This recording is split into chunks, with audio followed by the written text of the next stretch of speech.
Hello माय YouTube family, good evening. कसे आहात? माझा विश्वास आहे की तुम्ही आनंदात आहात, आशीर्वादित आहात आणि स्तुतीत येत आहात, असा माझा पूर्ण मनापासून विश्वास आहे.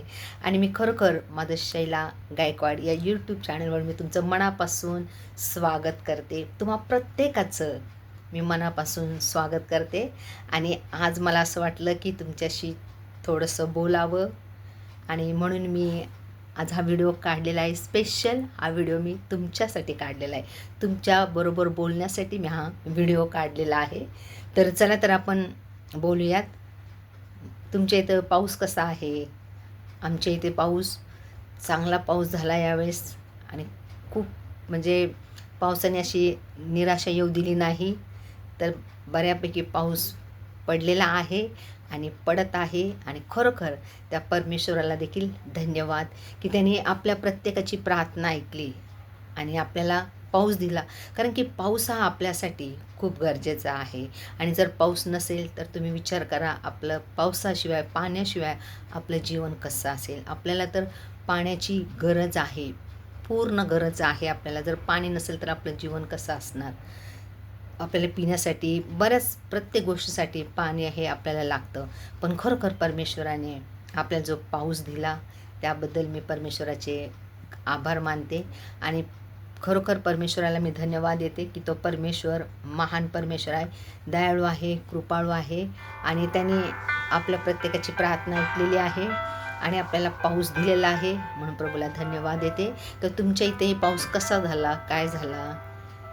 मला तर वाटतं की तुमच्या इथे पण पुरेसा पाऊस झाला असेल आणि शेतकरी पण आनंदी झाले असतील, नाही का? कारण त्यांना शेती करायची आहे आणि त्यांना देखील पावसाची गरज आहे. जर पाऊस नसेल तर आपले शेतकरी बांधव कसे शेती करणार, कसं पीक पिकणार आणि कसं पीक तयार होणार जर पाऊसच नसेल तर. पण प्रभूला धन्यवाद देते, तो कार्य करणारा देव आहे, आपल्या हातात काहीच नाही. आणि मी सांगू इच्छिते की परमेश्वराने आपल्याला हे सुंदरसं जीवन दिलेलं आहे, नाही का? पण देवाचं वचन सांगतं की उद्याची खात्री तू बाळगू नको, कारण तुला उद्या काय होईल हे तुला ठाऊक नाही आहे. तर परमेश्वराने जे आपल्याला हे जीवन दिलेलं आहे, नाही का, हा आजचा दिवस आपण त्या देवाच्या कृपेमुळे पाहू शकलो. तो दिवस आपण कसा आनंदात साजरा करायला पाहिजे, दुःखात नाही. जर मी आज तुम्हाला सांगू इच्छिते, जर तुमच्या अंतःकरणामध्ये दुःख असेल, अशांतता असेल, निराशा असेल, तर मी तुम्हाला आज एकच सांगते की तुम्ही निराश होऊ नका. डॉक्टरने तुम्हाला भले सांगितलं असेल की तुमचा रिपोर्ट असा असा आलेला आहे, तरी देखील तुम्ही घाबरू नका, तुम्ही निराश होऊ नका, लगेच घाबरून जाऊ नका. कारण की परमेश्वरावर जर तुम्ही विश्वास ठेवला तो जिवंत प्रभू येशू तुमचा रिपोर्ट बदलण्यास समर्थ परमेश्वर आहे.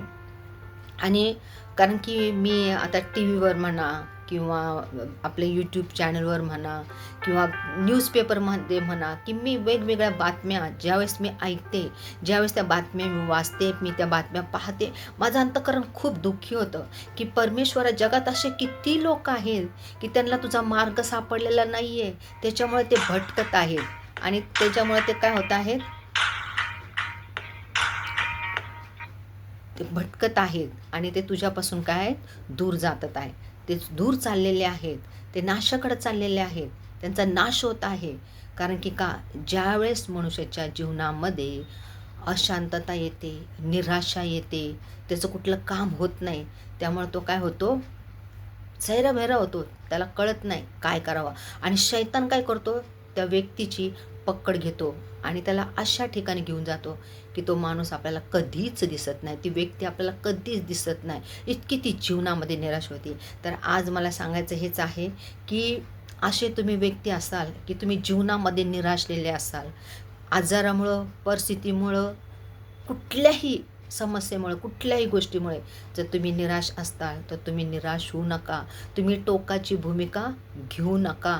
हे जीवन जे आपल्याला परमेश्वराने दिलेलं आहे, ते त्याचं देवाचं वचन सांगतं हे गवताप्रमाणे आहे, ते आत्ता दिसतं हिरवगार, पण नंतर ते सुकतं आणि सुकून ते जाळण्यात जातं.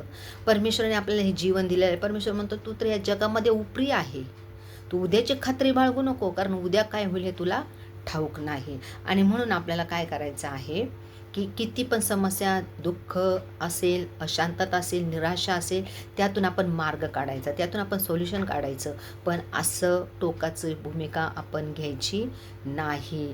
हे सुंदर जीवन देवाने आपल्याला दिलेलं आहे आणि म्हणून ते जीवन आपण आनंदामध्ये घालवायचं आहे. आणि त्या दुःखाला जवळ करायचं नाही, निराशेला जवळ करायचं नाही, परिस्थितीला, समस्येला कशाला जवळ करायचं नाही. तर आज मी तुम्हाला एकच सांगू इच्छिते की तुम्ही परमेश्वरावर विश्वास ठेवा, परमेश्वरावर तुम्ही भाव ठेवा, त्याला तुम्ही शरण या, त्याच्याकडे तुम्ही मागा. तो परमेश्वर तुम्हाला नक्कीच सहाय्य करेल. तो परमेश्वर तुमच्या जीवनामध्ये नक्कीच कार्य करेल. आणि म्हणून मला असं वाटलं की तुमच्याशी बोलावं, म्हणून मी आज हा व्हिडिओ काढलेला आहे.